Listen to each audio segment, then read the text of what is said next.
елдің үнем қылып жүрген немене? Екі нәрсе. Әуелі ұрлық. Ұры ұрлықпен мал табам деп жүр. Мал есі артылтып ал, тағы да байымын деп жүр. Ұлықтар алып берем деп, даугерді жеп, құтқарам деп, ұрыны жеп жүр. Қарапайым жұрт ұрлық айтып мал алам деп, ұрыға атымды сатып, пайдаланам деп, не өткізбесін арзанға түсіріп алам деп жүр. Екінші, бұзақылар біреудің ойында жоқ пәлені ойына салып, бүйтсең бек боласың, бүйтсең көп боласың, бүйтсең кек аласың, мақтатанасың деп, ауқаттыларды азғырғалы әлек болып жүр. Кім асса, мен соған керек болам деп, қыздырып алып, өзім біраз ғана азық қылайын деп жүр.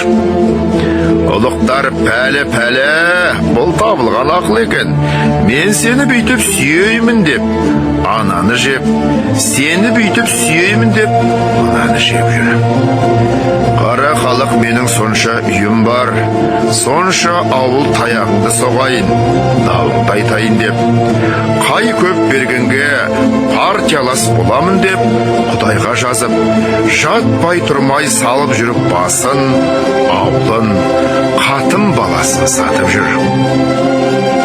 Осы бір ұры, бұзақы жоғалса, жұртқа ойда түсіреді, шаруадағылар еді. Бай барым бағып, кедей жоғын іздеп, ел секілденіп талапқа, тілеуге кірісер еді. Енді жұрттың бәрі осы екі бөлік іске ортақ, мұны кім түзейді? Анттың, серттің, адалдықтың, ұяттың бір тоқтаусыз кеткені ме? Ұрыны тыюда оңай болар еді.